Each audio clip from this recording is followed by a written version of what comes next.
Ito yung tamang wiring. Kasi yan, yung hot wire sa main, dyan kinonekta. Yan. Yan. Magkakuan yan. Doon sa taas. Papunta doon sa... Ngayon, ang line 1, hanapin natin. Patayin ko yung baba. Para makita natin kung aling busbar dito yung line 1. Off ko. Nakaswitch yung taas. Wala.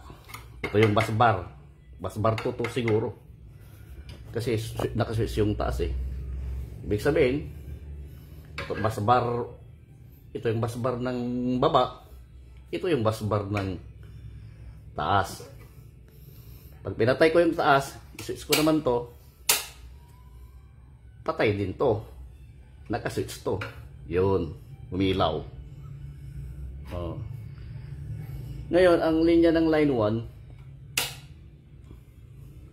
1, ito yung nasa taas, control niya rin itong mga nasa taas. Ito. Check natin, patayin ko to.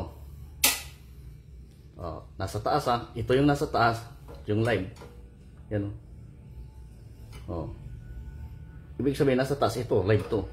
Ayun. Ayun. Lulos. Ayun. Ito ay line 2 to. Wala. Ito yung nasa taas. Ito yung nasa baba. Nasa taas, umiilaw pag nasa taas na breaker. Ito yung nasa baba, patay. Patayin ko yung nasa taas, iswitch ko naman yung nasa baba. Lahat ng nasa baba, ang switch din. Ito yung nasa taas, wala. Wala.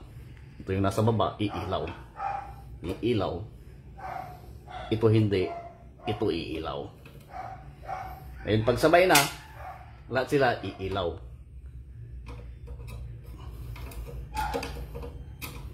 Ay, nakapatay ko lang.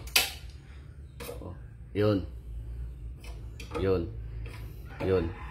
Yun. Dito din. Yun. Yun.